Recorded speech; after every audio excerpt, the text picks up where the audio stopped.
Hello, chat. Look, people are lining up for the game. Nice. Um, it is about to open up here, so trying to squeeze this one in, y'all. Um, hope everyone's good. Hope everyone's better than me. Heartbreaker last night, and need to turn it around quick here if we want to squeeze into the playoffs, but it's a pretty tough road ahead. So every night it's a playoff game. So every night, very, very high intensity, high leverage situations. That's how it feels in the room, definitely. But I'm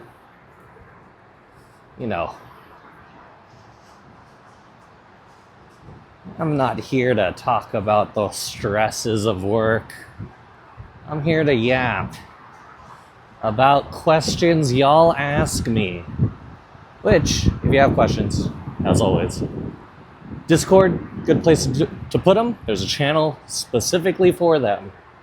If not in the Discord, wherever you're listening to this, I'm pretty sure you can reply in the comments section.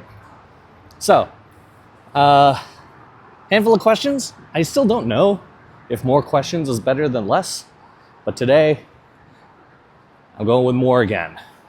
So, I'll start with the one that I didn't get to last episode, and that was a question about if your boss really wants some sort of deliverable or project or product one way. And that is an ineffective, inefficient way, perhaps subpar, but not as good as the way that you or your team or someone has proposed. How do you handle that? How do you deal with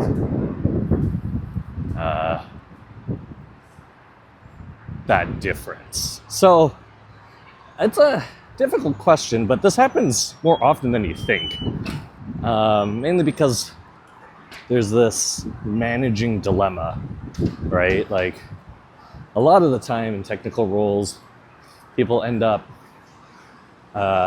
becoming a manager, becoming a boss because of their technical skill set, but not necessarily because of their managerial skill set.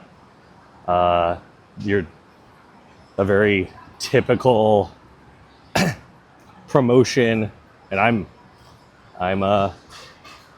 have succumbed to this as well. A typical promotion ladder is you do really well in the projects you're given, and then you're given people to manage because you know how to execute those projects. So maybe you know how to tell people how to execute those projects, but that's not always true. Not the best programmers aren't necessarily the best managers. And for those with jobs or colleagues, you may be intimately familiar with that. So the dilemma is when people who were very good technically have to take on more responsibilities managing, what ends up happening is in those situations where they are removed from the day-to-day of programming, they aren't necessarily seeking out more newer methods. They aren't necessarily broadening their horizons on the technical landscapes. That's not everyone. Some people might do that, but many, when they get mired in management stuff, it's very difficult for them to keep up with the latest trends. Ergo, they may not keep up with the latest innovations in a product space. So, good example here. A lot of the time when people are doing XGBoost related machine learning, they're unfamiliar with a wide array of different modeling packages that may fit their needs better, right? Alternatively, some people are very stuck with like grid search, because they learned grid search in the 2010s, and a decade later, there are more smart search hyperparameter tools like Tuna or HyperOpt, which allow you to do grid search more efficiently, effectively, but people haven't learned that. So there's clearly a dilemma between the person who was at the top of the food chain in terms of programming at some point in time and their contributions in terms of innovation in that same space. It's difficult to be the boss and feel kind of powerless, right? That's like something that happens a lot. That's something that's pretty common. How's it going? So, oh look, the boys are finishing up banding practice. That's good. So, in the world of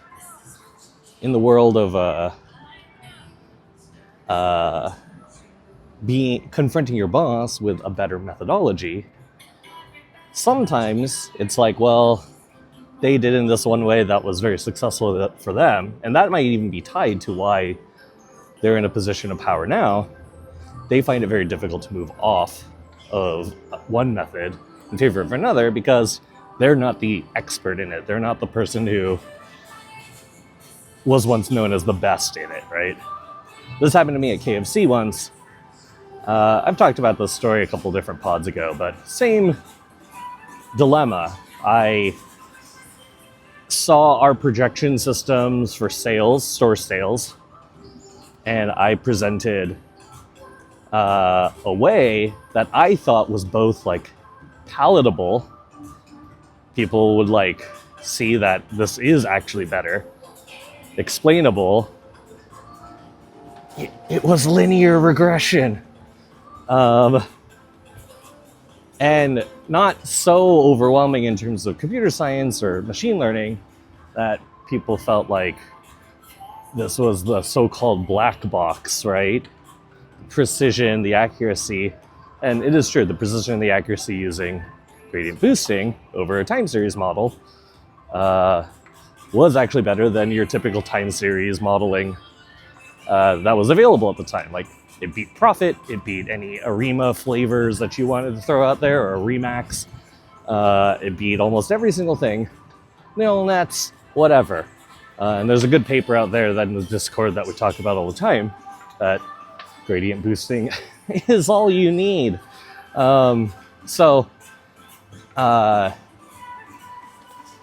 When I made a gradient boosting model, I knew that wasn't going to fly with the people who had initially installed the current projection system. So if I was going to try to get to that point of like, hey, we should really accept this gradient boosting store sales projection system, then I kind of needed to bridge my way there. So I started with like, all right, well, what's the easiest version of this model? It's probably the linear version, which is like riddled with bad assumptions, but given the current model, it's way better. Way more accurate, way less variable in terms of day-to-day projection, better in every way. And when I presented it in this path, like, hey, here's our current model, here's this new model I'm proposing.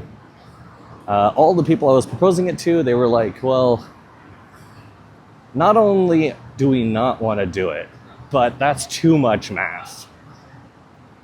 And I was like, this is y equals mx plus b, y'all. Like, this is not even close to enough math, let alone this type of math is something you learn most likely in grade school at some point in time.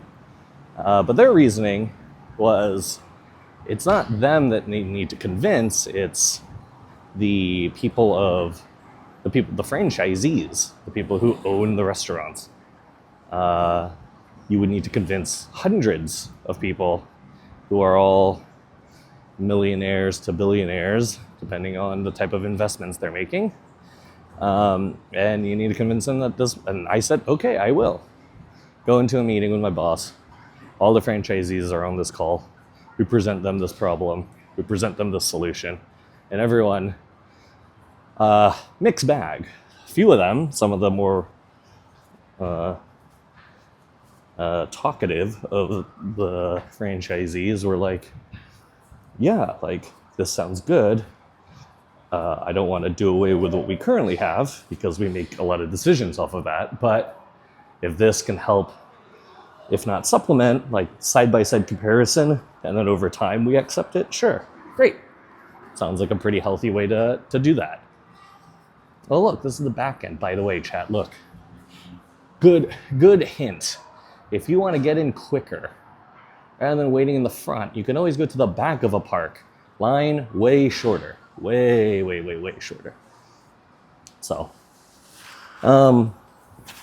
however, some of the franchisees who don't talk on that call but talk with each other, since I'm a lowly pleb and they are millionaires and billionaires, they all said like, well, why should we invest money into creating this kind of stuff when we should be like investing more money into research and development for new stuff and make more money versus like projection systems, which isn't necessarily making us more money. And my argument was, well, it is making you more money because it's saving you money. You are experiencing less losses, and over time that's more important than the big swings, right? Like, if you could prevent losing money day over day because you're buying more inventory that you don't need, we can project out more precisely what you're selling, then that would be probably more helpful than creating some new limited time sale thing, and once a month you have these like temporary gains, but those are also variable. Like, how do we know vegan chicken's gonna sell as much as it did? We didn't. I did, but we estimated it, right? But what are our best estimations? The ones with more data. And new things, those have far less data than old things.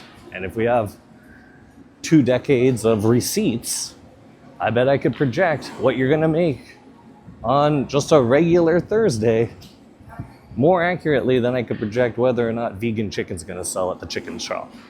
So that was my argument was, this is important stuff we should accept if everyone here wants to make more money. And one way to make more money is to save more money. And while that was convincing to some, like I said, there are hundreds of these franchisees, and it did require hundreds of them. It would require like a majority of them to say, we want to do this.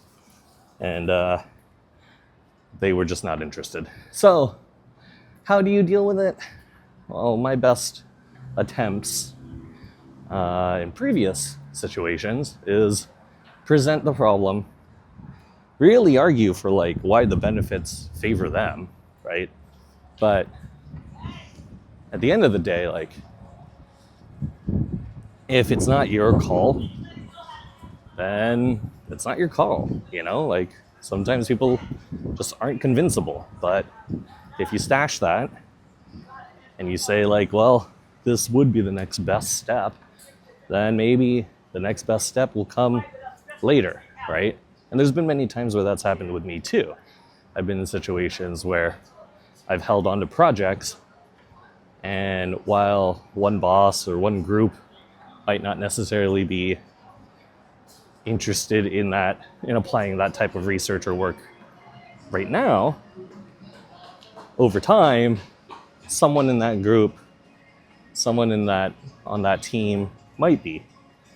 And once you are able to like find your stakeholders who really will champion your work and ideas, then you push it through the door, right? Don't do it when the door's closed. You're just gonna either never push it through or you're gonna break the door.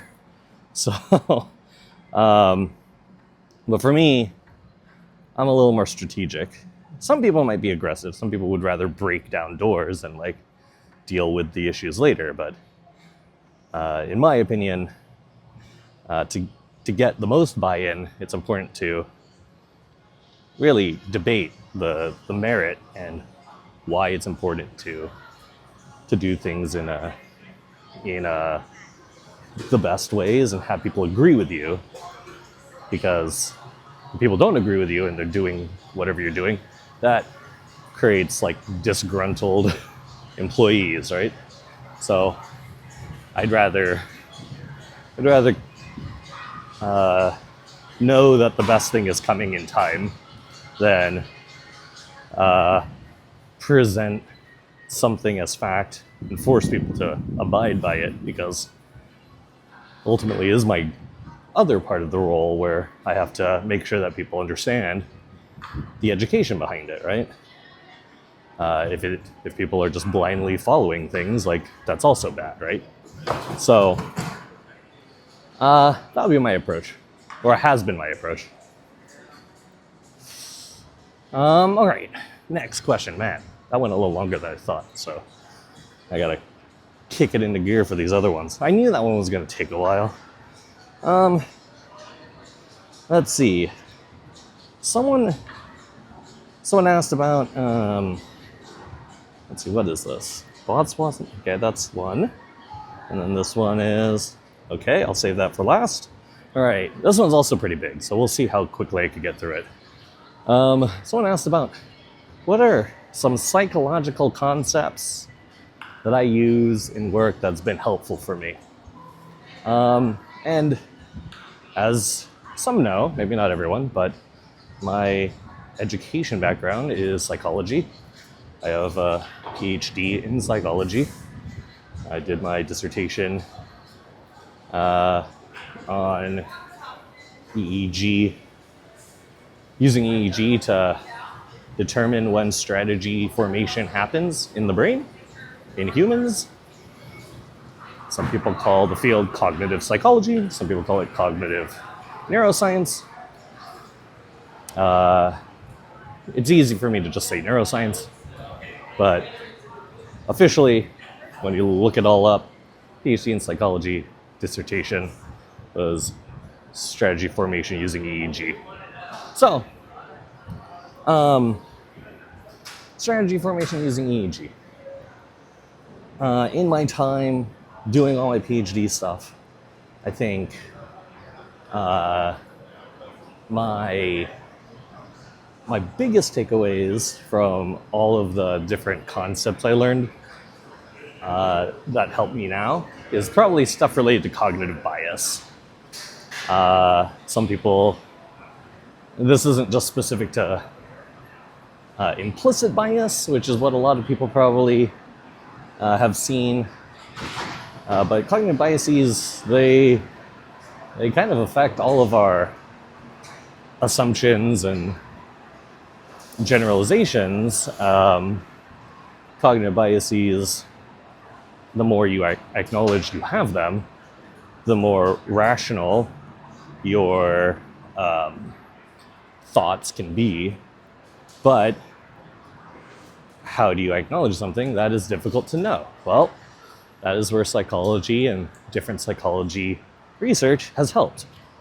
Um, so,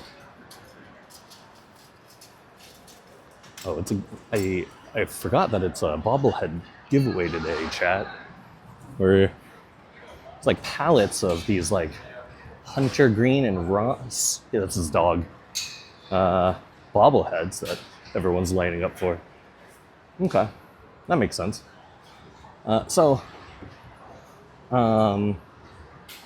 Some cognitive biases that I think are pretty important. They're just random implicit biases, right? Like the reason we have them. Someone once asked, like, well, if these biases are so bad, why would you even like learn about them? Well, the mechanism as to why we have them is because it helps us sort through information in our memory faster. Generalization of information makes it quicker to access, right? It's faster to access. Like it's hard to access, say, a random series of numbers.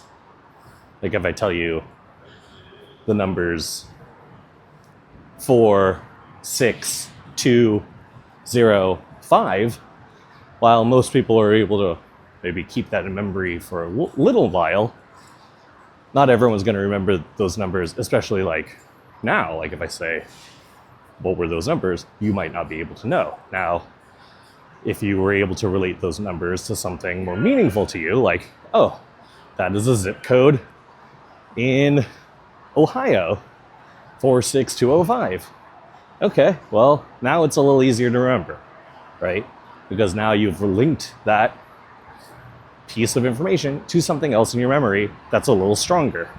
So, biases is just that. It is your brain taking a shortcut to information, but that shortcut might be ineffective or inefficient or even just wrong, right? This is where stereotypes come from. This is where things related around bigotry and just unfounded hate usually relies on strong biases that are unaddressed. So eliminating biases, whether as small as like this information isn't what mom told me, versus as large as like, well, I learned it this way. Maybe the way you learned it has been updated, right?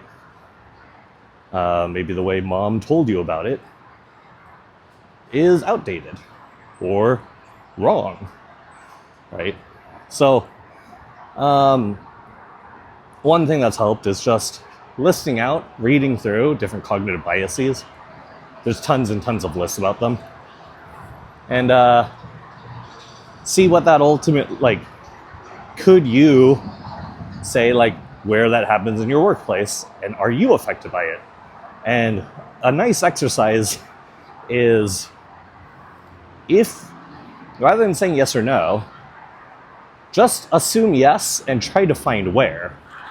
Some people don't like this exercise because it's like admitting faults that aren't real, but if you're doing it for yourself, you're not admitting it to anyone. So go through a list and see, like, hey, do I have this bias? Where would it appear? And the two places you should see it is like in your work. Do you exhibit a bias? And in the way you communicate or socialize, do you exhibit that bias? And the more checks you can have, or the more things you can say yes and no to, and really, like, if you say yes, and it's like, oh, well, this would occur in this way. In a project, I believed in these methods. My bias would be this type of bias would be related to this, like a appeal to authority bias. Okay, well, I read on a tweet that this was a good way. I never looked past that. That's one possible source of bias, even though it might have been Jeff Hinton who said, do it this way. Still one source, best to crowdsource, right? So that's one thing. Now, there's a few others, but I think for the sake of time, I'll hold off on those, but that's always one that I think like everyone can do. You could just Google a list of cognitive biases, and if you say each of these is possible to appear in my work, try to find where. And then, if you're so brazen, act on it. All right, next. Someone asked about what are some ideas that are so out there in baseball that no one's talking about them. Like, what is the future? And that's I obviously can't talk much about the cutting edge that I'm on, mainly because the frontiers are our competitive edge, right? Can't give away the secrets because then another team might have them. They might be faster to do them. They might have more money to hire people who could do them, etc., right? So, can't reveal any specific secret, but a way to word this question in my mind that I could talk about is like, how do you even come across those? Like, what is the secret to creativity in that way? Oh, wow. Chat, look. If you could watch, there's like a line going all the way out into the road now for bobbleheads. I don't know if you can see this, but like, there's like people under that tent now, they're moving these gigantic boxes. Those are all bobbleheads. So, bobblehead days, wow, they really are like lighting up, not just like on the street, but like, I think it's headed like across the street or wrapping around the block. That's pretty crazy. I mean, like, I know that happens, but it's always like crazy to see IRL. Anyway, it's funny because like my office looks out into the plaza, but it doesn't look to the street. So seeing the street for the first time in like a year, I'm like, wow, it really does wrap around. So,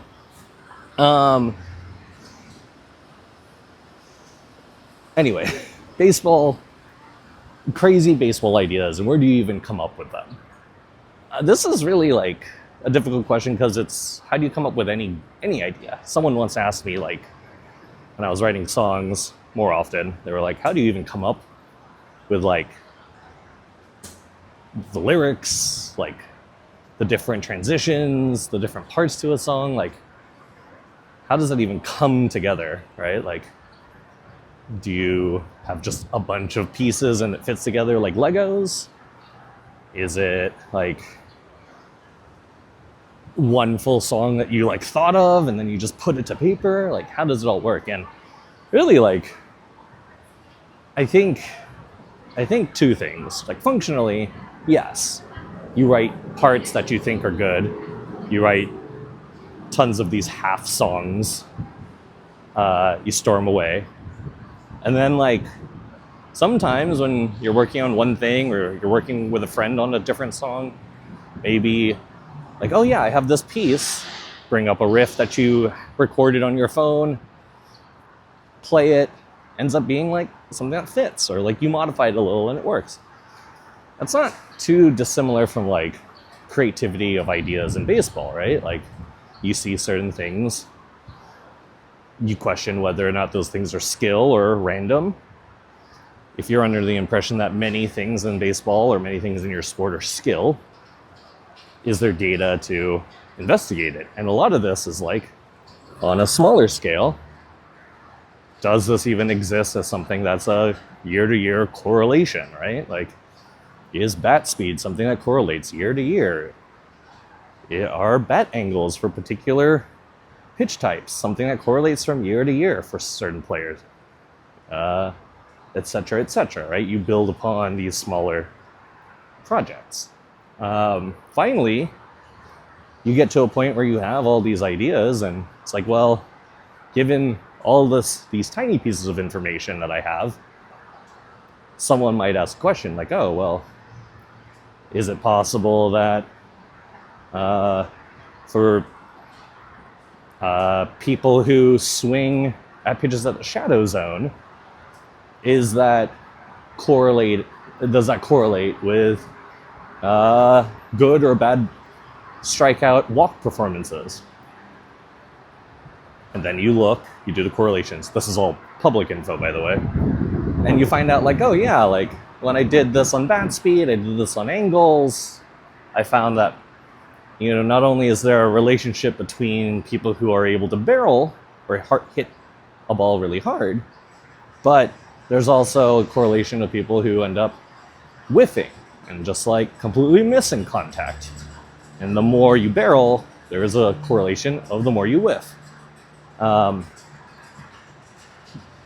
So possibly, yeah, that this would affect your strikeout walk ratio, even if you are someone who like hits tons of homers. It's the speed accuracy trade-off of hitting,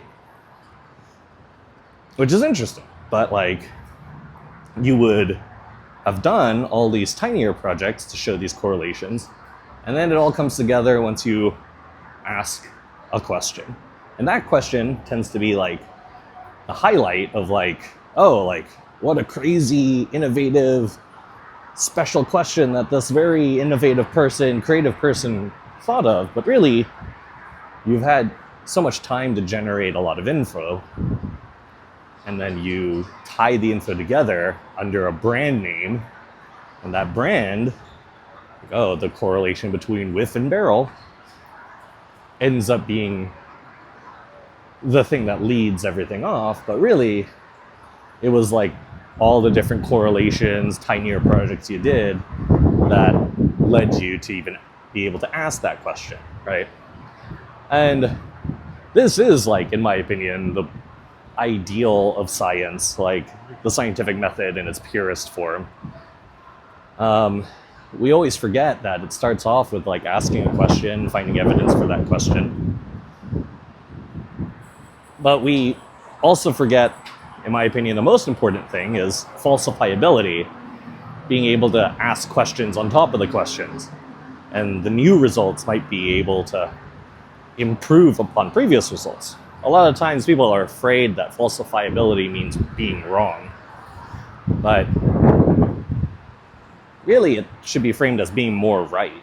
Just because information previously is outdated doesn't mean it was bad. It means like you created one step towards a better result, right?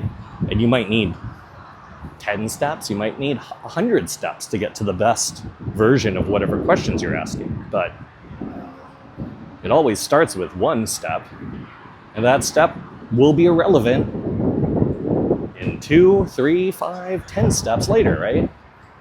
But like, you can't think of it as, oh, well, why invest into this tiny first step if really we're shooting for this gigantic, 10-step staircase towards an answer? Like, well, it's because you gotta start somewhere. And smaller wins, and many of them, can lead to like better questions sooner. And so being creative, coming up with like creative questions and answering those questions really is like, I think about this kind of like playing some video games. Like, when I watch people play like Teamfight Tactics, and I watch people play like Overwatch or Marvel Rivals.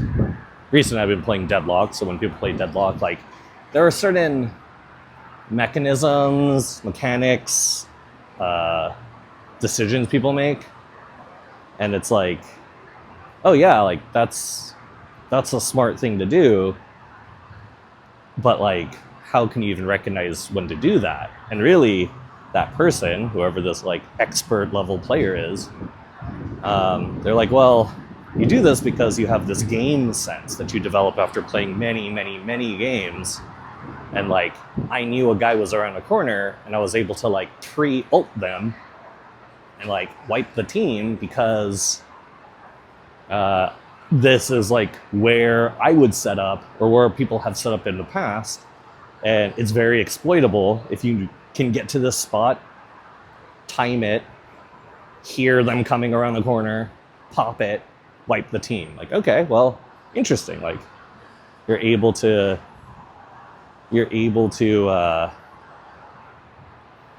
like have this sixth sense about a situation, but like, how do you convert that into like, how would someone be able to learn that? And really the answer is like, well, you just have to like play the game a lot. And that's a very unsatisfying answer, but it is the answer to creativity in general. You just have to have enough reps in whatever domain you're in order to come up with better questions, right? Like, a lot of people like the idea of someone from the outside looking, like someone from a completely different field asking questions, which I think sometimes is good and it helps. But really, like, the best questions will come internally after a lot of time, right? Like, you need to have people thinking about certain things for many, many years, many, many hours in order to come up with one question based off research of like tens of thousands of hours that you summarize up into this one epiphany question. So not different than like a grandmaster in chess trying to like learn tactics, right? Like, Magnus Carlsen sees the board differently than all other players, right? Hikaru Nakamura sees the board differently than all other players. And that's not because they just spawned in and had like a build ready for them. It took years, decades for them to get that awareness, right? So creativity shouldn't be a measure of like people who are new or young to the field or different in the field, but rather people who have the right blend of experience and